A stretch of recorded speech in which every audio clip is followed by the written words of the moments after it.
Bonjour à tous et bienvenue sur la chaîne Époque Épique, la chaîne des nostalgiques. Aujourd'hui, je vais vous parler d'une légende de la télévision française. Un grand monsieur, comme on dit, même si en réalité il ne l'était pas tant que ça avec son 1m74. Un visage et une voix qui a accompagné, grâce à son émission, de nombreux dimanches après-midi de mon enfance. Allez, générique.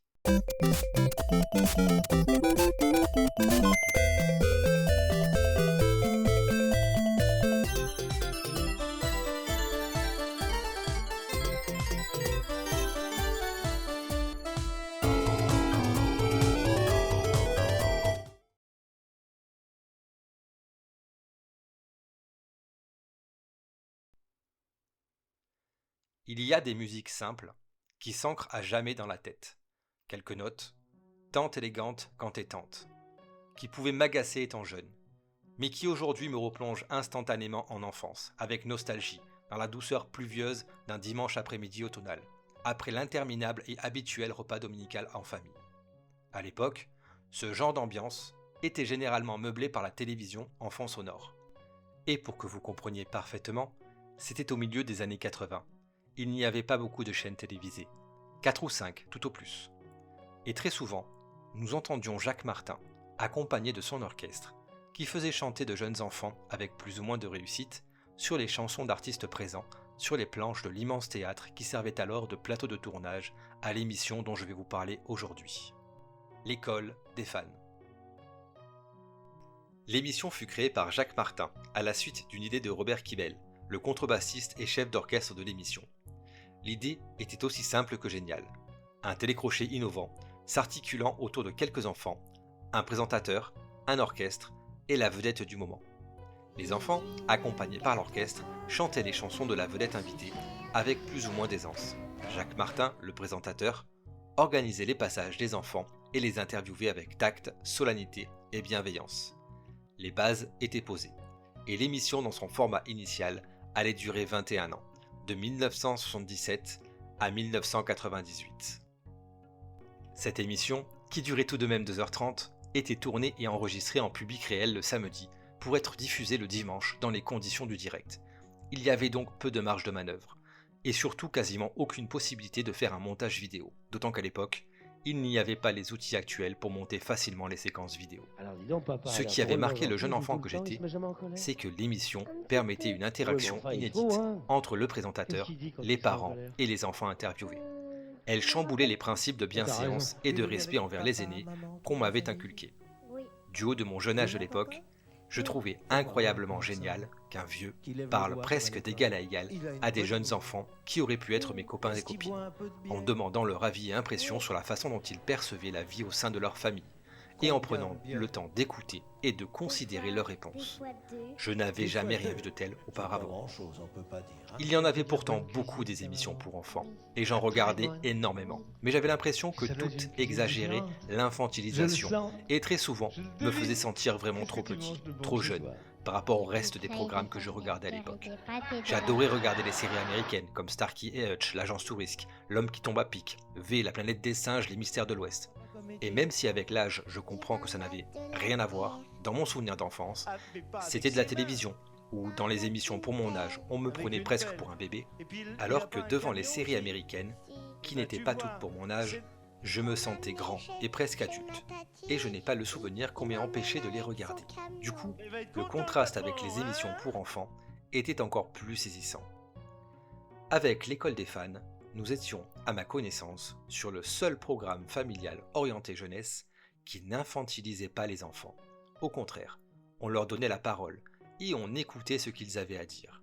On mettait même la sacro-sainte parole des parents en porte-à-faux, et souvent, les vieux avaient tort, au bénéfice des enfants qui s'en donnaient alors à cœur joie et surenchérissaient. L'école des fans a produit des moments de télévision absolument délicieux, où de jeunes enfants se permettaient de parler librement de leurs aînés, d'exprimer leur point de vue avec leurs mots sur la vie à la maison. Et le fait de laisser s'exprimer des enfants aussi librement à la télévision était très novateur pour l'époque. C'était génial de voir des enfants qui se moquaient naïvement mais en toute vérité de leurs parents devant la France entière. De plus, les personnes travaillant avec les enfants vous le diront, le spectacle est permanent avec les enfants. Certaines situations qui auraient pu être considérées comme gênantes ou déplacées ont été au contraire sublimés par un Jacques Martin d'une élégance, d'une finesse, d'une intelligence et d'une justesse chirurgicale dans la gestion de ces situations.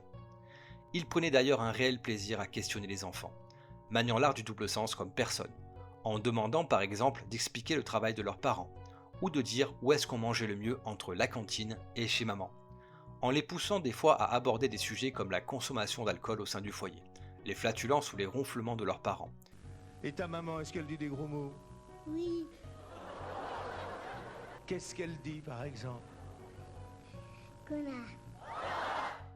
Et voir les réactions gênées de ces derniers, qui devaient alors à leur tour se justifier des déclarations de leur cher bambin.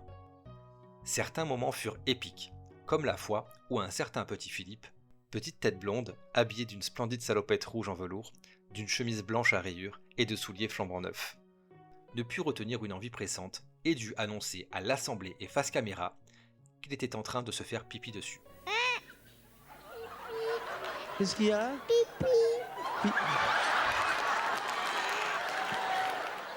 J'ai les chaussures toutes neuves.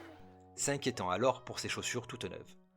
Ou encore la fois où le petit Christian n'hésita pas à demander à Jacques Martin d'arrêter de lui cracher dessus. Il travaille il conduit les avions. T'arrêtes un peu de me cracher dessus? Mais je te crache pas dessus. Ou bien alors la fois où la petite Alexandra, à qui Jacques Martin demanda si elle souhaitait un petit frère ou une petite sœur, répondit que oui, elle aimerait bien, mais que ce n'est pas possible pour le moment, car il n'y a plus de gouttes qui tombent. Tu as des petits frères et des petites sœurs? Non, mais j'en voudrais un petit frère. Oui, mais il y a plus de gouttes qui tombent. Hein. Et cette phrase fut encore plus croustillante quand on apprit que le papa d'Alexandra travaillait pour une grande marque de yaourt de l'époque. Avec qui tu es venu? Fais-moi voir papa. Papa, il est là-bas. Alors les gouttes. Qu'est-ce qu'il fait papa comme métier? Il est chez Mamie Nova. Et puis, Ah, il est chez Mamie Nova! il travaille chez Mamie Nova et il fait des yaourts. Il fait des yaourts! C'est pour ça qu'il n'a plus de gouttes.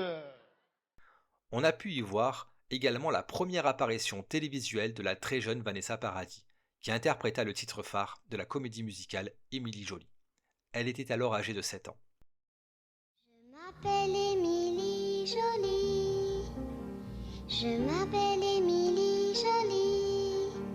Je voudrais partir avec vous tout au bout du ciel, sur vos ailes. Ajoutons à tout ça l'apparente accessibilité des vedettes de l'époque, l'ambiance kitsch, décontractée mais élégante des années 80, et le fait que tous les enfants terminaient systématiquement ex aequo. Vous obtenez alors un programme inoubliable. Cette émission est à mon sens le programme télévisuel familial d'époque par excellence. Un des seuls qui arrivait à faire se réunir plusieurs générations dans un moment simple, agréable et véritablement fédérateur. Et même s'il faut bien l'avouer, le programme était, de par sa nature, très répétitif, on ne s'y ennuyait jamais. Et en ça, le concept de cette émission était fantastique. Et nous arrivons à la fin de cette vidéo. J'espère qu'elle vous aura plu. Moi en tout cas, elle m'a passionné. Laissez-moi un petit commentaire, ça fait toujours plaisir. Mettez le petit pouce en l'air, ça fait plaisir aussi. Et abonnez-vous à la chaîne, ça c'est encore plus gratifiant. Si vous aimez ce genre de vidéo, dites-moi-le en zone de commentaires. Si vous n'aimez pas, si vous voyez des choses à améliorer, à changer, faites-le aussi. Il n'y a pas de souci, je suis ouvert à la critique. Mais un truc très important, si comme moi vous vous reconnaissez dans ce que je dis, c'est-à-dire vous avez la quarantaine passée, vous êtes un petit peu nostalgique de cette époque-là, voilà tout ça, faites découvrir à vos enfants l'école des fans via les vidéos best-of qui sont disponibles gratuitement sur YouTube, il y en a plein, et c'est génial, franchement vous allez passer 20, 30, 45 minutes à rigoler avec vos enfants, c'est exceptionnel. Bref, j'espère que ça vous aura plu, je vous dis au plaisir de partager à nouveau mes souvenirs avec vous. Ciao.